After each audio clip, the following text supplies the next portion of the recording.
பார்த்தீங்கன்னா cook with Comali season 6 போயிட்டுருக்கு அப்படின்னு நம்ம எல்லாருக்குமே தெரியும். இந்த சூழலில் இப்போ என்ன ஆயிருக்கு அப்படின்னா கஞ்சா கருப்பு அவர்கள் வந்து எலிமினேட் ஆயிருக்காரா. இதற்காக அதில் ஒரு கண்டஸ்டண்டாக பகிர்ந்துட்டு இருக்கக்கூடிய, அதாவது இப்போ பார்ட்டிசிபேட் பண்ணிகிட்டு இருக்கக்கூடிய ராஜு அவர்கள் சில விஷயங்களை சொல்லியிருக்கிறாரு. நாங்கள் எல்லாருமே ரொம்ப ஜாலியாக தான் இருப்போம், ஆனால் இப்போது கஞ்சா கருப்பு அவர்கள் வெளியே நினச்சி ரொம்ப வருத்தப்படுறோம், எங்கள் செட்டில் இருக்க எல்லோருமே ரொம்ப ஃபீல் பண்ணுவோம் அப்படின்னு சொல்லியிருக்கிறாரா. அதற்கு காரணம் என்ன அப்படின்னு வந்து பார்த்தோன்னா சீ ஃபுட் சேலஞ்ச் வந்து கொடுத்துருக்குறாங்க. அதனால் சுந்தரி அக்கா அவர்கள் நல்லாவே வந்து பார்த்திங்கன்னா செஞ்சு கொடுத்துட்டாங்க. அதனால் அவங்க எலிமினேட்லேருந்து தப்பிட்டாங்க. ஆனால் இந்த கஞ்சா கருப்பு அண்ணா இருக்காங்கல்ல, அவங்களுக்கு வேறு ஏதாவது வந்து நாட்டுப்புறம் இல்லை வேறு ஏதாவது வந்து கிராமத்து சமையல் கொடுத்துருந்தா சூப்பராக கலக்கிட்டு இருந்திருப்பார். சீ ஃபுட் அப்படின்னு சொன்னதுமே சுந்தரி அக்கா வந்து ஜெயிச்சிட்டாங்க.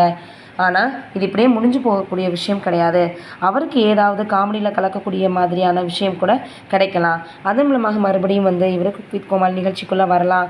எங்களுக்குமே ரொம்ப கஷ்டமாக இருக்குது, அவரை நான் வந்து ரொம்பவே மிஸ் பண்ணுவோம் அப்படின்ற மாதிரி ராஜு அவர்கள் வந்து சொல்லியிருக்கிறாரு. கஞ்சா கருப்பு அவர்கள் பிரபல நடிகராக இருக்கிறவர் அப்படின்றது நம்ம எல்லோருக்குமே தெரியும். இந்த சூழலில் காமெடி கதாபாத்திரங்கள் நடித்து எல்லோருடைய மனதையுமே ரொம்பவே கவர்வார்.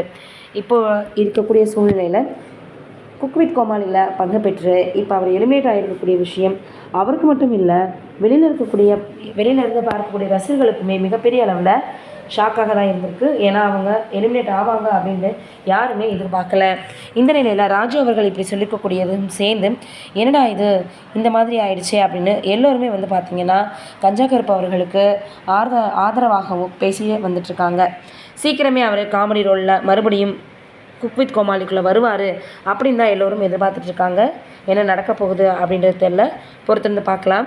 ஆனால் இப்போ ராஜு அவர்கள் கஞ்சா கருப்பு அவர்களை பற்றி ரொம்பவே நல்ல விதமாக பேசியிருக்கக்கூடிய அந்த ஒரு விஷயம் சமூக வலைதளங்களில் வைரலாக பரவி வந்துட்டுருக்கு.